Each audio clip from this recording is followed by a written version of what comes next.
In the 2024 Olympics, Leon Marchand broke the 200 IM Olympic record that Michael Phelps had set in 2008. Many people see this as a beautiful passing of the torch. On the Exponential Athlete podcast, we see this as the continuation of a legacy. Leon and Michael don't just have Olympic gold medals and records in common. Both of these athletes are disciples of the legendary coach Bob Bowman. His methods have been proven at all levels of swimming and have stood the test of time. He is the current coach at the University of Texas and has held head coaching positions at Arizona State and the University of Michigan.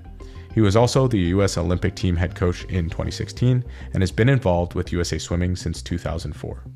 In this past Olympics, he also coached Leon for the French team. Bob is the author of The Golden Rules, one of my favorite books about creating systems for success in sport and life. Today, I had the pleasure of interviewing Bob about the similarities and differences between Leon and Michael, his coaching philosophy, creating resilience on his teams, and the fine details that make champions.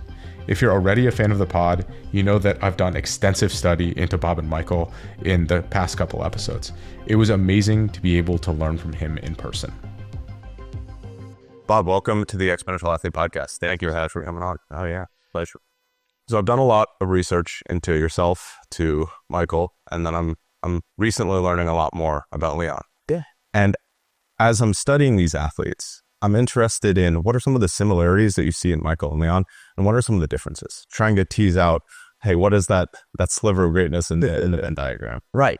I'll start with the similarities. They both have big goals that are quite specific, and they have broken them into, a plan, pieces that we kind of diligently work toward every day. And both of them recognize the value of an individual practice. And they want to get as much as possible out of each practice. And sometimes it's a lot. Sometimes it's not that much, but they almost never leave the pool thinking that they went backwards. They found some way to get something out of that practice. So I think that's a mindset that's really important. They both are capable of doing extraordinary things in practice when they're completely focused and they're physically right. But what I've found is they very rarely give you like a 10 out of a 10 practice, but almost every practice is an 8. They have a very high average level of performance. I think that's what's the most important thing. So consistently over time, if you're throwing in 8s day in, day out, it's going to be a significant, way to be and how to improve.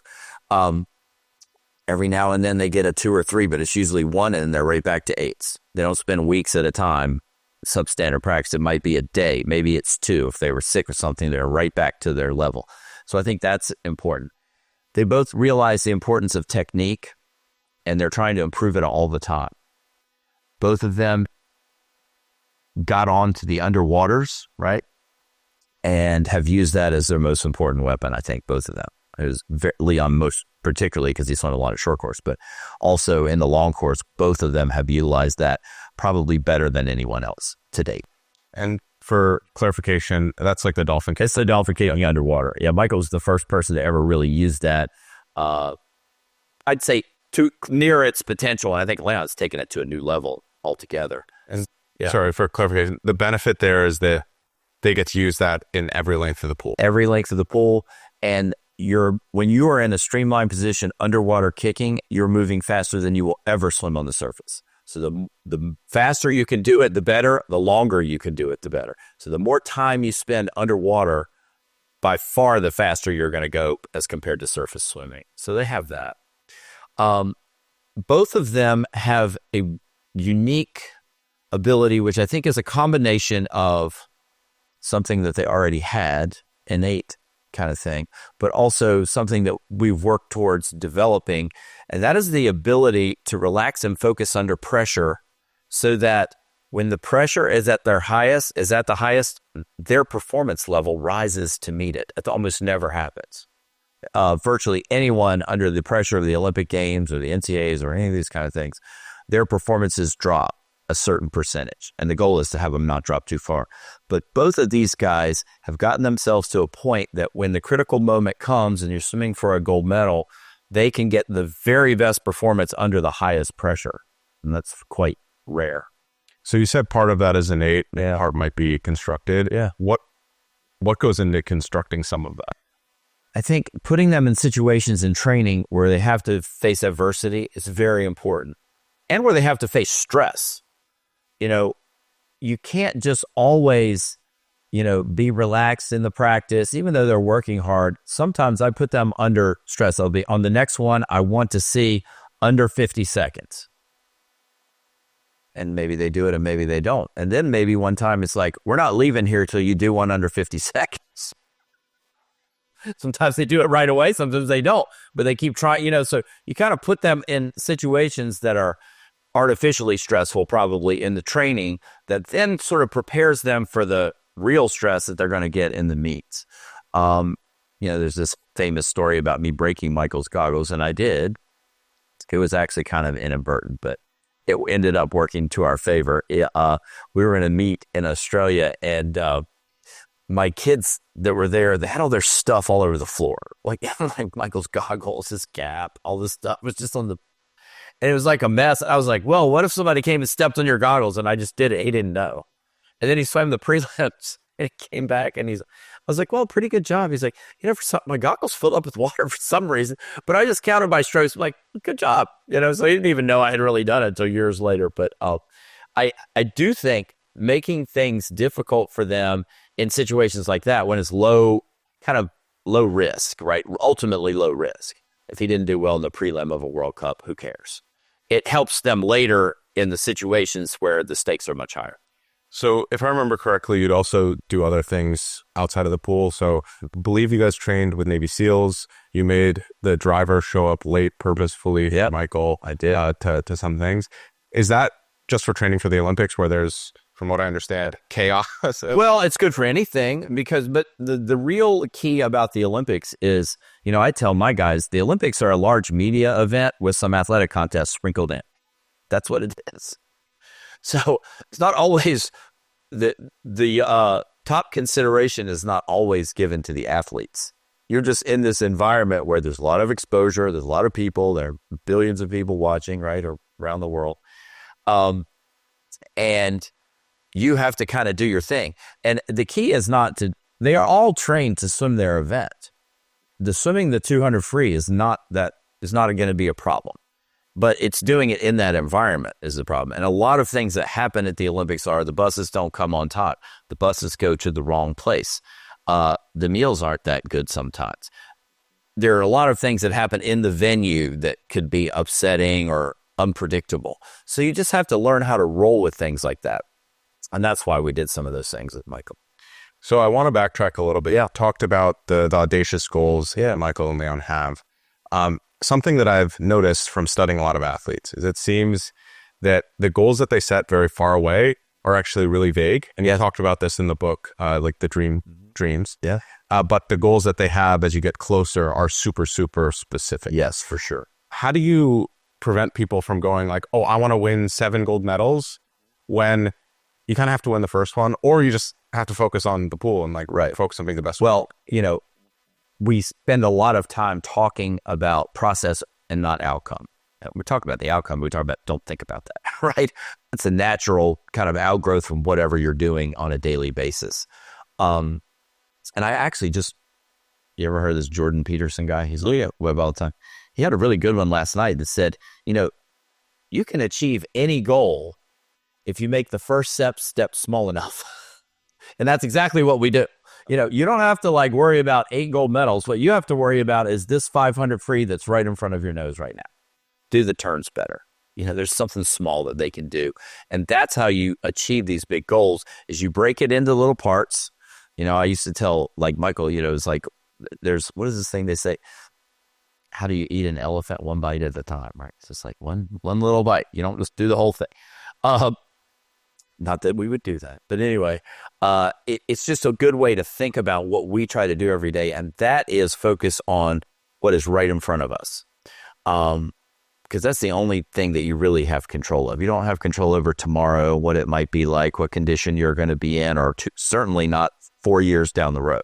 But what you do have pretty good control of is what's going to happen in the next 2 hours. So when they walk into practice, I want them to leave everything else outside except for what they're focused on here. And I want to be completely engaged and present in what we're doing in the training. Another key concept, present, right? Present moment. And then once that is done, you leave the swimming here and go out and do your other things. I think that's important too. You don't carry it around with you all the time. Just kind of let it go. But I do think that one of the things that everyone has to learn is you have this big goal up there. The main reason you have your dream goal out there is to keep you kind of going when things are tough. You know? And as I always tell people, like, there's a lot of mornings like today when a lot of people didn't want to get out of bed and be in this pool at 6 a.m. But they all have something out there that's driving them to do it. And it's probably not finishing their 200 free in 50 seconds, right? You know, it's not something, it's like win a gold medal. Okay, I want to win a gold medal. I'm up here and I'm doing this, right? So I think that's where those are important. But the key elements are the steps to get there. And then once you start knocking off those steps and you have it all lined up and you know when you get to the actual event that all these things have been done, it doesn't seem like a very big jump to win a gold medal. It's just it's just a natural thing. You're just going to step up and do it. And you're going to give your best effort. And along the way, you're being trained to give your best effort at each step. So then there's just one day where you're in Paris and you give your best effort and it ends up, you know, you're better than everybody at that meet and get a gold medal. So it's sounds pretty simple. It's not, but that's how it works. Well, something I thought was really interesting is a parallel between Michael and Tiger Woods. Yeah. And it seems like Michael, the night before an important race, he sleeps like a baby. Oh, yeah. And same with Tiger Woods. And it's usually Tiger would sleep on the lead. He couldn't set himself up more for success. Yeah. So he's just the next day, he's like, oh, I'm just doing what I'm supposed to do.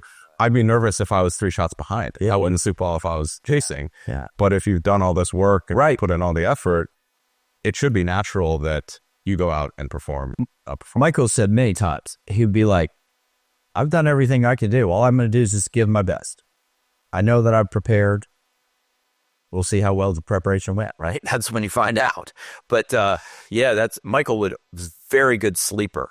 And I could tell, I could just look in his eyes and know if he was like rested and that kind of thing. And we'd go to these big, I remember the first time he made the Olympic team in 2000, and he was the youngest guy to make it in forever, right? He was 15.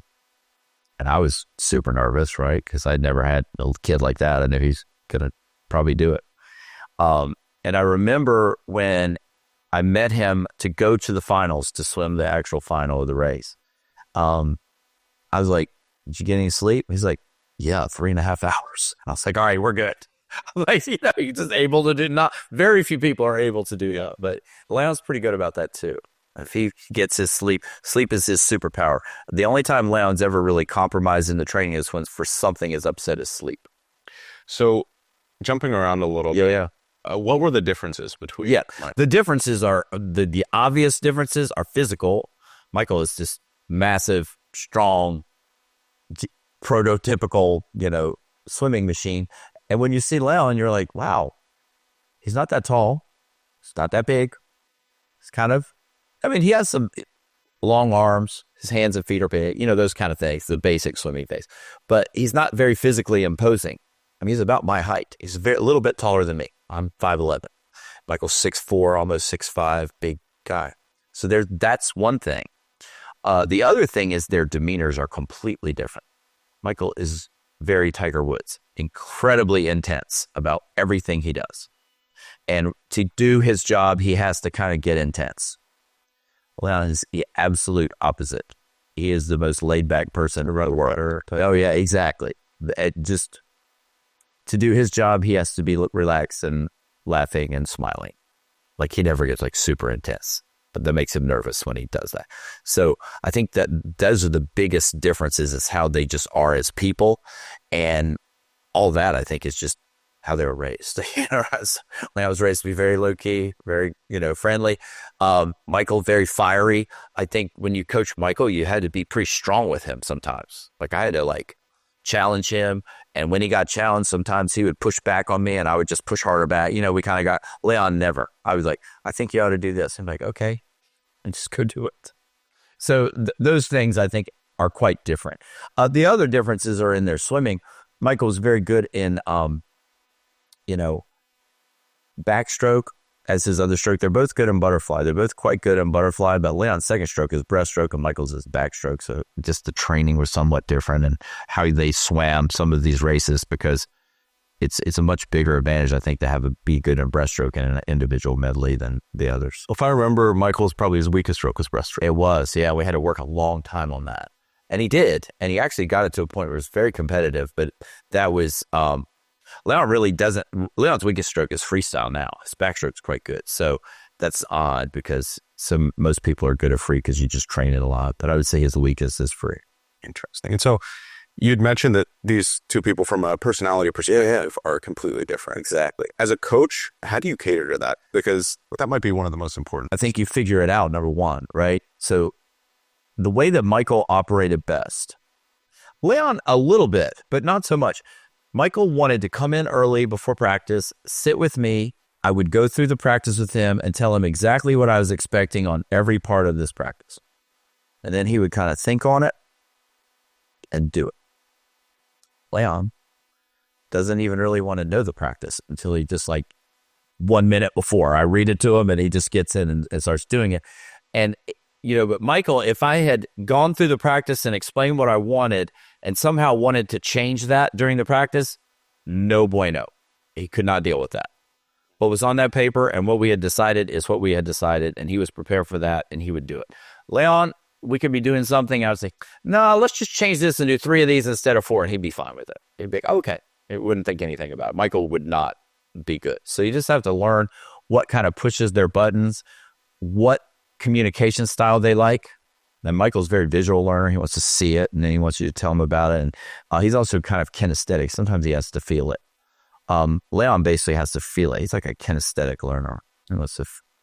He's like, that doesn't feel right. I'll try this. You're right. I was like, yeah, that's right. Yeah, he didn't do it that way. So is Leon on the same, Michael famously didn't get out of the pool for 5 years. Yeah. Is he on? No. Leon needs breaks, long breaks. I knew that when he came. So I've never hesitated to let Leon take time off. Like after these Olympics, he took 6 weeks off.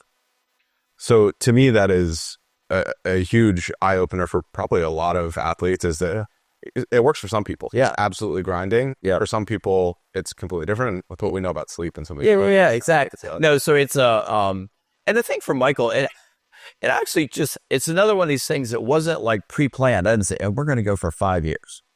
It happened like this. In the group that I started coaching Michael in when he was 11, we offered 7 practices a week, and we didn't really, but they were all afternoons and then Saturday and Sunday morning.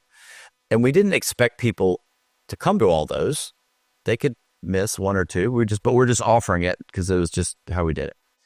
And he would come to all of them because he wanted to get good and his mom needed him to burn some energy. He was like a wild child. So we're trying to do that. And then we kind of transitioned to the next phase and he was just in this habit of training every day. And then he trained in the mornings a little bit as he got a little bit older, not much, but when he's 13, 14, we started in some mornings. And then there was a situation where when he made his first Olympic team, I wasn't sure he was going to make it. And I was like, yeah, he's worked really hard. And if he doesn't, I want him to have something to look forward to. So I'm going to enter him in these World Cups that were kind of later in the year. They were actually in January of 2001 in Europe. So that'll be a nice little thing. He can go. We can swim a few meets. And to prepare for those World Cups, I didn't want to take much time off. So we trained through the Christmas holiday, and we actually trained on Christmas. We just kind of kept it going. And I didn't want to do a lot of doubles, so we just trained every day. And he went and did pretty well. And then he made the World Championship team that summer, and we just kind of kept training. It wasn't we just kept training. He wanted to break a world record, and he did in the spring. And then we're at the Fukuoka, and we're on a bus. And some of these older guys on the team, I don't even know how they got to this. They're like, Phelps, you train every day? He's like, yeah. I didn't know any different. We just trained every day. One time, but every day. It's like, you train on Christmas? And he was like, yeah. It's only one time.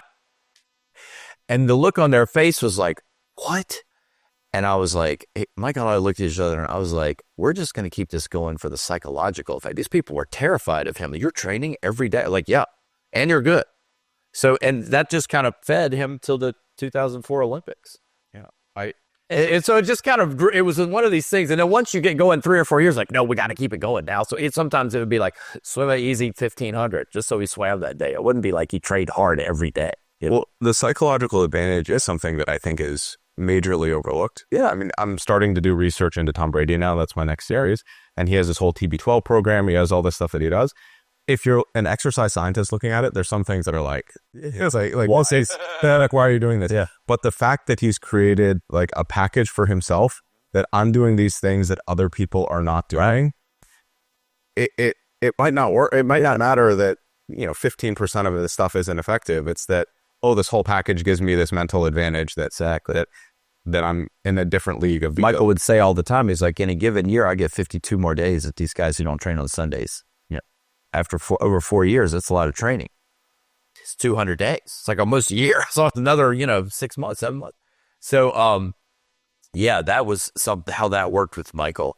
Leon is very conscious of his mental, health. And one of the things that I think we've been able to help him a lot with is his confidence in the big races. And he also works with a very good sports psychologist who really did the majority of it. We've been able to kind of work together to kind of get him ready to not be too nervous at the big meets, right? He would get real worked up about it. And he's very good at that now. But he needs time away. Also, quite frankly, it's the difference between European and American. Americans are raised, and Michael certainly was, you give everything every day, and when you don't have any more, you just keep giving it. That's what we do. Europeans are very different from that. And I learned, I had a very good French swimmer come train with me for a year. He had won Olympic gold medal and was very good swimmer. And I trained him like Michael, and I broke him. Like, he could not deal with it. And so I knew when I got this other French guy coming in, I was like, I'm not going to make those same mistakes. I'm going to train him hard, but I'm going to always have a little something. I'm never going to push him to the absolute limit where he doesn't have anything. He's always going to have a little bit. And then I just kept upping, the volume, the intensity. But I always, even as I did that, there was something in reserve. So I never pushed him over the edge. Like Michael could go over the edge and be fine. Next day, he'd be fine, because he just mentally could handle that stuff. Leon, no, I would never push him to that point of complete exhaustion, then ask him to do something else, because it might take weeks or he might not ever come back. So I think culturally, it's something you have to understand too. You're done. Yeah.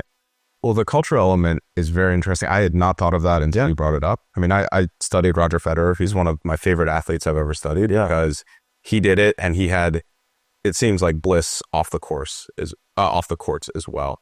And I think the American approach, not saying one is better or worse, but it's hard to turn it off. Exactly. Right? If you can, right, I think it's wonderful. But you see, I think a lot of really great American athletes, they can't go back to normal life because it's so different. Yeah. And that to me is like a tough thing to. It also is hard to sustain. Like, clearly Michael had a period in his career where he was too young to quit. 2012. He's like, he was too young to quit. But what else are we going to do? You're going to win 8 gold medals? No, we both knew in the back of our heads, you're never going to do that. What is a worthy goal? There really wasn't one for a while. Finally, it was like we got him back to the joy of swimming. Maybe that was, I wish I had maybe handled that part differently. But I do think Europeans are quite good at taking breaks, keeping it in a perspective. One of the things we've been able to help Leon with, which I do think a lot of times I've noticed in this European mindset, is that they spend a lot of time trying to create optimal conditions for performance. And they feel like that's necessary. And if they don't have it, then don't expect me to do anything. Whereas we expect you to do it in the worst conditions, right? Like my thing is, I want the best possible performance in the worst possible conditions. I mean, I'm lucky here we have this Taj Mahal of a pool, but I would be just fine. Michael trained in a pool that was nothing like that, right? So we tried to make the everyday stuff, we don't baby them. We don't go out of our way to do stuff. They have to carry their equipment. They have to do all of this stuff. And I think that's helped Leon. He's kind of been much more, relaxed. And I think that's helped him a lot. Yeah. Well, the culture self-sufficient. Oh, I love that. I think you're taking the best of both cultures from different coaches from all this other stuff and combining it. And that's something I've seen you do historically. I'm wondering overall, what you believe the coach's role is, right? Obviously, we talked about helping with goal setting, things along those lines, keeping accountable, but is there something deeper beneath that? For sure. My main goal and my main job is to create an environment of excellence on my team.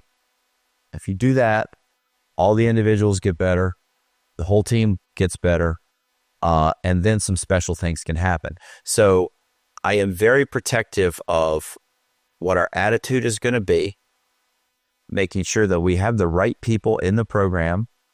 If there's somebody that's not a good fit, they have to go. And I think what I tell these guys, like when I'm recruiting somebody, I was like, if you come to Texas and you buy into the things that we are doing and asking you to do, success will be inevitable for you. That's the kind of environment we're going to create. You get to be a part of this team. You train with these guys. You kind of live the way they're living. You do the things that we're doing here, and your natural outcome will be success. So I think that's what I'm aiming for. Don't always get there, but in general, our job is to create this environment where special things can happen, not to make a certain thing happen or to take one person and do this. It's the combined energy of everything that's going on. And it's not just me, it's the whole staff, it's the weight room, it's everything. So you'd mentioned attitude in there. Yeah. As I was going through the book, I wanted a little bit of clarification on all in attitude. Yeah. So something that I am maybe the best at, pushing back, seeking more information. Yeah. That's not because I don't agree with it, but it's someone understand it more. Yeah. How do you manage, like some people just buy in, it's like, we're going to do this, I get it. And some people push back. And those two things, they seem different, but a lot of the times they're similar. How do you manage room for a dialogue while also having like a really cohesive culture? I think that the key to that is when they understand why we're doing something. And what I tell these guys is, you should be able to ask me why we're doing anything that we do in this program. And I should have an answer. And I do say, 1 out of every 50 times, the answer is going to be, because I've been doing this for 35 years and I think it's going to work. And I try some things that I don't know, but mostly everything we do has a reason why. And I think once people do that, then they buy in, right? And they can either agree that it's a good reason or not. But in general, they just want to know why we're doing some of these things. Why does somebody who's swimming a 100-yard breaststroke need to do a big IM set? And then I can go into why maybe, and maybe they're right. Maybe we shouldn't be doing that. Maybe I think about it. You know what I mean? It's kind of like, oh yeah. There's actually been a couple of times like, why are we doing that? And then I'll start thinking, I'm like, yeah, I don't know. Probably shouldn't be doing that. So there's definitely a dialogue about it. But I do think that when people feel heard and they know that I'm going to come up with something and try to tell them what we're doing, why we're doing it, that seems to work.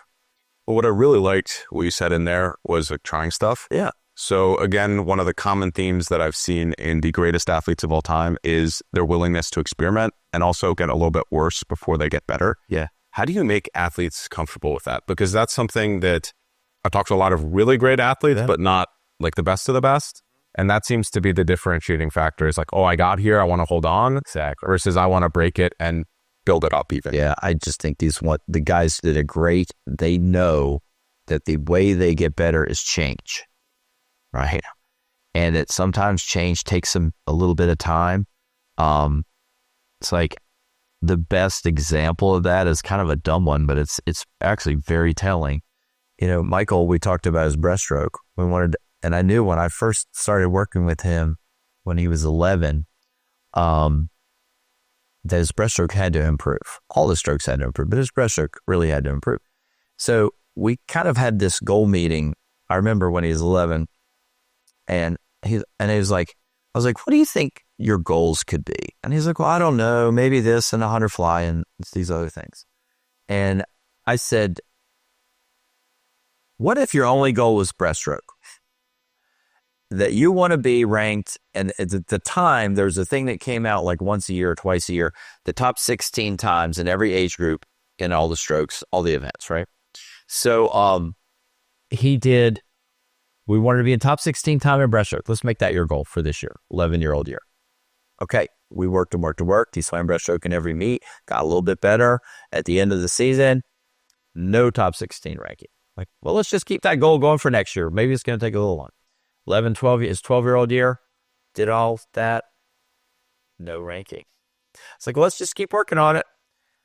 End of his 13-year-old year, number 1 in the 200 breast in the country. It just took a while, right? So I think they're willing to do it if they see that they're getting, and all along he was making improvements. He knew he was getting better, but we just didn't see it in the kind of this, outside thing. So it was good to kind of finally know that at the end you could make a substantial thing, but it was going to take a while. And a lot of these things, everyone wants everything now, and it just doesn't work that way. So I think you have to have that mindset of, delayed gratification a little bit. Best thing sports teaches you. Yeah. Well, I mean, there's a ton of great stories related to things just clicking. Yep. And a lot of the time it's, especially in athletes growing up, it's that they physically mature and the things they've been practicing now actually work. Yeah. Right? Kobe Bryant, he couldn't, I think he couldn't play like post when he was a sophomore in high school. And then he put on 20 pounds and was unbelievable at it. Right. And it's like, oh, it's up here, or it's like in your neurological pathways, but your body hasn't caught up yet. Exactly. Or something along those lines. And that to me is really difficult to psychologically now. Yeah, for sure. Is there a way that you help athletes like to understand that delayed gratification process, or it's just something that's like built into them? It's kind of built in, and swimming is kind of built in, and obviously there are plenty of things every day they can see and feel good about, right? And we talk about make a deposit in the bank account every day. Sometimes it's pennies, sometimes it's $10, sometimes it's $100, but put everything you can and know that when you left here, there's a little deposit made in the bank, and then you can withdraw it at the end of the season. It's just like a pretty simplistic thing, but it's a good way to think about it, right? And then you can do that over 4 years. Just keep making these deposits, and then we're going to take it all out of the bank in 2024. So I'm interested if you do this intentionally. Yeah. Pretty much all the best coaches I've ever seen, they use metaphors continuously and aggressively. Yeah. Because you intuitively understand the metaphor. If you logically explain it, it has to go through a bunch more different processes. Is that something that you've done by design? I just do it. I never really thought about it, but this is the best way to get them to kind of understand it. So yeah, we do that. There's like this verifiable. Yeah. It's like, oh, okay. Yeah. I'll be like, we do a lot of things like that. Yeah. So something I'm also interested in, mm-hmm. this whole project for me is just doing a lot of study around the greatest athletes, coaches, whatever it might be of all time. I was wondering how you approach studying to get better at your craft, but also figuring out what you integrate into your team. Sure. I think it started just when I got into coaching. Number one, I read everything I could read about coaching. At the time, there wasn't an internet. So, any favorite books Well, my favorite book of all time about physiology is called The Science of Winning by a guy named Jan Olbrich. It's just an amazing physiological book. It's the kind of book that I probably read 3 or 4 times, and you can only read a chapter at a time or your brain explodes. Like, you can't just sit down and go through it. You have to read one chapter a couple times and then do the next. So that's probably my favorite physiological book. My favorite book about how to live and coach people is The Power of Now by Eckhart Tolle. That's changed my life completely. But, I started doing that. So there's that part of it. Also, when I started my career, I tried to go to work with coaches who were already extremely successful and learn how they did it. And I was lucky. I worked with 3 different Olympic coaches. I worked with a guy named Paul Bergen. I worked with David Marsh. I worked with Murray Stevens, all of whom have produced Olympic gold medals, world records, all of these things. And from each of them, when I was with them, my goal was not to do anything except learn their system. So when I was with Paul Bergen, I did everything the way he did it. And I promised that if he went out of town for 2 weeks, I could write a week of workouts and the athletes would think he had left them for them. I knew how he thought about it, all of these things. Same with David Marsh. I'd learned how he did it. Then I learned how Murray Stevens did it. And as I went through these phases, I started understanding okay, these are the things that I really like about this thing, and I'm going to keep that, and I'm going to add this from something, I'm going to add this, And by the time I was in a position where I was running my own program, I had this information from people who were very successful that I could kind of integrate into my thing. And it just saves a lot of time. Number one, they've made a lot of mistakes. So why make my own? Well, I make plenty, right? But, it's very good to kind of be with somebody, learn what they're doing, because they've already made a lot of mistakes and you can learn from their stuff. Just take the stuff they do that they've already tested, and then you can test your own stuff. So I think that's important. Go with the best people you can be with, be their assistant, be their number two, learn everything about what they're doing and why they're doing it, and be in the environment. And the things that I learned really from these coaches more than anything else, the X's and O's were one thing. I would sit around with these guys. I remember one time I was coaching with Paul Bergen, and these other coaches came in town, and we sat around a table and had some beers and talked about when to time weight training in relation to swimming for about 5 hours. That was the only topic. And why we did this, and why you should do that, and why you wouldn't do this, and maybe you should do that. So there's that part of it. But the main thing I learned from all of these coaches, particularly David Marsh, Barry Stevens, how they ran a practice in terms of how they communicate with the athletes and how they motivated athletes to do things away from the pool, in their lives, how they got people to buy into what they're doing. All of those things are what you learn from these great coaches, is just what we've been talking about. The metaphors, and there are some things about all three of them I don't particularly like. Some of them were not good, a lot of them. So there were some things that I really respected about what they did. There's some things that I really didn't like about what they did. So I tried to take the good things and leave out the other stuff. And that's how you kind of develop your own perspective. At least I think your educated perspective. Since then, I don't have that opportunity now to go. So I have a lot of friends. I talk to Michael Bowl all the time. Who I think is the best coach in the world in swimming. And I have a lot of friends that way, and we still have these talks about the training and what should happen in this. But I try to read everything I can. Podcasts now, invaluable, I think. So, you're always trying to learn something that you can take and, if nothing else, refresh what you're doing. Just repackage it. Even if you're trying to do the same thing, make it look different. You can't do this year in, year out, the same people. Now the pros, now as pro swimmers, I'm coaching people for 10 years in a row. They can't just do the same thing for 10 years. The college team's a little better because you kind of recycle. So for most of the team, it's kind of new. But I do think you need to look outside, maybe even of swimming. I read a lot of management stuff and just psychology, all those kind of things. Any just favorite overall books that you think are beneficial to coaches or athletes? The Winning Edge, Bill Walsh. It's a good one. That's a really very good one. That really helped me. There's one, this is odd, but I read stuff like, I think it's Human Kinetics came out with this whole list of books, because there's one called the Swim Coach's Bible. I have a chapter in there, but there's one called the Football Coach's Bible. I read all those. And it was about football, which I love, just as a spectator, but also the way that they're talking about how they run the practices, the things that are important, the things they do in recruiting, all of these things. I think sports in general are kind of the same when you boil it down to the bottom line, right? I hear Steve Sarkisian talk about how he runs his team, and it's exactly how we run this team. The standard is the standard. The process is more important than the outcome. These are the things that we value, and these are the things that we are going to do every day, and that's it. So I think that you can learn a lot from other sports and coaches. Hey, as you know, that's kind of your thing. It's kind of your MO here. Well, one of the theses of the podcast is that the biggest innovations come from looking outside of your domain. Yeah. There aren't really new ideas. Right. But there's an old idea transferred into a new domain that is really powerful. Exactly. For example, in swimming, the lactate testing, to me, was fascinating. You don't really see that in any other sports. Right. Maybe like some endurance sports or not in the sports that I've been associated with.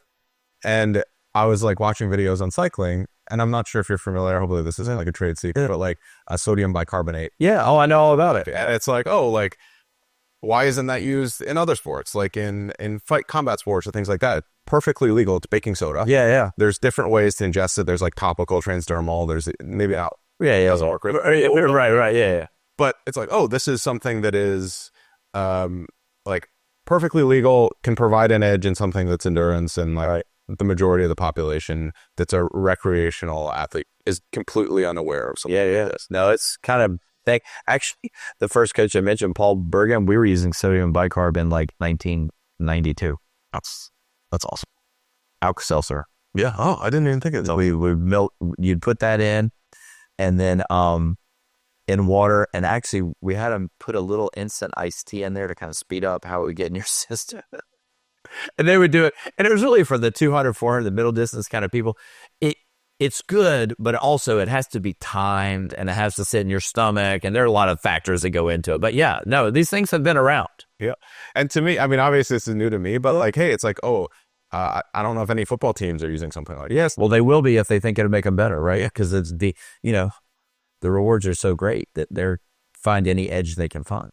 But yeah, the lactate testing is just another example of there are very few things that we can do to get an objective physiological Pulse.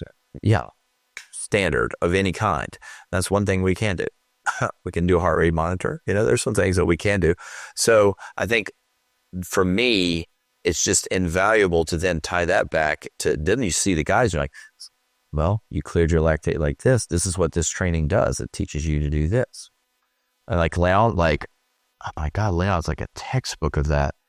He trained with us, for a year and a half, 2 years. At the end of his second year, went to the World Championships, and we were doing testing all along, and we were doing the training camp, and he would do an effort, and his lactate would be 12 millimoles, which is very high. It's pretty, I mean, for one of our guys, Michael would probably never be over 10 ever. He might be 10. But Leon was like 12, and then 20 minutes later, 2. Like 12, 4, 2. We'd take it 10 minutes later before, and then it would be 1 or 2. 12, 4, 1, 12, 4, 2, which is ideal. It's like high lactate production, quick clearance. That means he's amazingly aerobically fit, but has anaerobic power. And then every race he swam at the World Championships, 12, 4, 2, 12, 4, 2. But if you don't do that kind of testing, you never know that kind of stuff. And that tells us that the actual training program is doing what we theorize it's doing. That's awesome. And there are very few times that you really know, except for, your time got faster. But there are other ways that maybe could happen. So to know, and then that when he goes back, he's like, oh, man, that validates what we're doing. They believe in it more. They're more invested in it. They expect to do well by doing it. So it's a good cycle. So I want to be sensitive of time. We have about 10 minutes left. I have 3 burning questions. Sure. I want to make sure we ask. Got it. So maybe I'll just put them out there. So you know all 3, and then we can go through them. Sounds good. So one is about visualization. So obviously that's a big part of Michael's protocol. Yeah. I'm interested in the specific details. So visualization can mean different things to different people. Yeah. You can have first person, third person. Mm-hmm. It's very different, and it probably has different implications for those things. Yeah. So I'd like to take a little bit more of a dive into that. Sure. I'd also really be interested in what has changed for you since you wrote the Golden Rules, if anything has changed. And then the last one is on biofeedback beyond the lactate testing. Obviously, Whoop, there's a bunch of the yes, and I'm interested in how that's evolved in the last maybe 5 years for you. Sure. Okay, visualization. I started working with visualization early on because I was a psychology major, and we're kind of into that stuff. And so Michael's the first person I really worked with it on. And what we did was a very basic thing where, and I'll preface this by saying, when you take on Michael, you kind of know that this is super special, right? He's not like anything else, and he's going to go pretty far, and you want to give him every tool. So this is another tool we wanted to kind of give. So when he was 11, I found this book, and I can't remember what it was. Dr. Keith Bell was the guy who wrote it, psychologist. But it had basically a progressive relaxation technique in there that you could, it's like a script that you could read, and it was tense up your hands, all these kind of things. go through your whole body, kind of tension and relaxation, the very basic, like progressive relaxation. And that's what we started with. And I would have his mom read it to him right before bedtime. And it got to the point where she would read like 2 things and he'd be asleep. Like he got so good at relaxing, he was started that he would just be completely relaxed. So anyway, we said, all right, now that you're kind of doing this, maybe in the middle of the day, go through this relaxation thing and then play a movie in your head of how you want to swim a race. That I made it pretty basic. That's what it is. You're basically just visualizing. You are seeing yourself do something vividly. That's important because the brain cannot distinguish between something that's vividly imagined and something that's real. That's why people have anxiety and all kind of things, right? We can use it for good. And so, we would have him vividly imagine a race. And I would say do it 2 ways. Do it like you're sitting in the stands watching yourself, and also do it like you're in the water. What's it going to, just kind of see yourself swimming. You know what that's like. So he'd practice that. And he did that over the years. And then he got better and better at it. I think it really helped him. And then as he became a very good swimmer, after he'd been to the Olympics, I can always tell he would ask for videos of his best races from the summer before, about 6 weeks before the big meet. And he would start watching those videos. And that kind of informed his visualization because he wanted to kind of know what he was doing. And then from there, he would go and start visualizing changes he wanted to make in those races. And he would practice it. And I would remind him he's like, yep, doing it every day. So he would do it. And then after the Beijing Olympics, where he had done so well, we were talking about visualization. He's like, yeah, I really did a lot of visualization work. And he told me something that I didn't know. He was visualizing the way he wanted the race to go. He would visualize various scenarios that the race could go and how he would respond to those. And he would visualize what would happen if the race didn't go well and he had to make some kind of big change. So he was visualizing not only every positive scenario, but negative ones and how he would deal with it. Your goggles leaked, that kind of thing. And I think what you do is you do that over and over. And by the time you stand on the blocks, you've swum this race 300 times. Instead of the first time being the Olympics, this is like number 350 or something. You know what I mean? Because he's already programmed his body to swim, and he has this database of things that he can do subconsciously if something happens in the race that he needed to change. So it's very powerful. So 2 more follow-ups. Yeah. Is that also used in ingraining new movement patterns? Because to me, that's a huge benefit is that, and also is it kinesthetic, a full body? I mean, for example, myself, I cannot visualize pictures very well, but I can visualize how my body moves in space really well. Yeah. Are there any specifics that, I guess it's different for everyone? I think it's different for everyone, and some people would get a lot out of that. Yeah.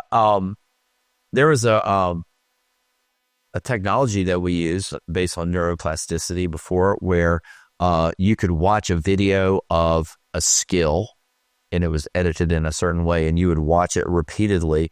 Then you would get in the water and we would put blackout goggles on them so that they wouldn't use the visual cortex, the biggest part of your brain, right? And then do that skill. It had remarkable results. Interesting. Like you could, it is very interesting. And you can do it on its most basic level. I remember having little kids, like 8-year-olds, sit on the side of the pool. I'd be like, do not say anything. Watch this Olympic swimmer swim butterfly. And she would go 3 or 4 lengths of the pool and they would just watch. I was like, don't talk, don't do anything. It's hard to do, but they could do it. And they would do it. And I'd be like, get in the water and swim just like that. And every one of them could. It would be crazy. Like just seeing it, right? Just kind of, and not talking, not disrupting anything, just kind of visualizing it live, right? Get in and do it. So there's a lot of stuff that we're just scratching the surface on with that. Yeah. That is so cool. I think we have time just for one more. With the biofeedback. Yeah. Biofeedback, it's hard to do in the water. And we're struggling here because our women, it's much easier. They can wear a polar heart rate monitor on their chest because they can run it through the straps to the back of their suits and it stays up. And the guys that won't stay up because they don't have anything. We have one that works on their ear. We're trying to get that one. So that's an important one. I have used a monitor like that. We have the lactate testing. We use subjective. We're doing like 3 times a week. They're just putting in this subjective, series of questions they answer. And that gives us actually pretty good feedback on that. And some guys are using Whoop. The pros are using Whoop. We haven't used it with the college team. There's some issues kind of doing that. But I do think it's valuable. And these guys that are on Whoop, it's the same thing as the lactate testing. We do a threshold training practice on Monday, and Carson Foster will send me his data, and I'll be like, damn, that's exactly what we're trying to do. The heart rates are in range, the durations are in range, the way that they went up by the rounds of what we did is exactly what we were trying to do. So just more validation that what we're doing is actually working. So yeah, I think we're just, again, at the early stages of what we can do in terms of that. Oh, it's interesting you said the subjective data is really useful. I talked to Dr. Grander out at University of Arizona, one of the sleep experts, and he said that the subjective sleep data that you have is arguably better than what you're getting from these. Yeah, right? Like we're very good at estimating how well we're rested we are. I think that is, I like that, and I also don't like I used to, when this started, I monitor my sleep all the time, and then I'd start judging how my day was going to be based on my sleep. So I stopped. I don't wear my watch at night. I just take it off. So I think there's a part of that too. You kind of get, well, it says I can't do anything, so I'm going to be tired. Well, that's why I switched to Whoop. I used to wear the Oura Ring. Yeah. And the Oura Ring, it gives you like a score based on how you slept in different sleep stages, and this is just total sleep. If you got enough, you're at 100%. Yeah, and I like it. Right. It's perfect. That's I noticed that I was kind of prejudging my days based on that. So there's good and bad to all of that, and but I think the more we get, the better it is, and just the more information they have, the more they buy into what we're doing. They understand why. It just makes the why better. Amazing, Bob. Thank you so much. Thank you. This is wonderful. I really appreciate it. Thank you so much for tuning in to this episode of the Exponential Athlete podcast, where I interviewed Bob Bowman. This was a pretty surreal moment for me. I've obviously learned a lot from Bob through his book and through the podcasts I've researched on him, but talking to him was a whole nother level for me, and hopefully as well for you all, the listeners. You all, everyone tuning in, are what makes episodes like this possible, what makes continued future episodes of the podcast possible, and I'm super grateful to you all. If you wouldn't mind, I would love it if you would share this episode with a friend who might find it valuable. Also, if you'd be willing to leave a review on any of the podcasting platforms, I would greatly appreciate that. It helps to perpetuate the show, get it more eyeballs, and get it out there a little bit more. Also, I'd love any feedback that you have. If I can improve the episode structure, the storytelling, anything along those lines. If there are guests you'd like to see, if there are athletes you'd like me to study, or if there's topics you'd like me to deep dive into, please reach out. All of my socials are linked below. I have my Twitter, my Instagram, as well as my LinkedIn. Again, thank you so much for watching, and let's continue to pursue greatness together.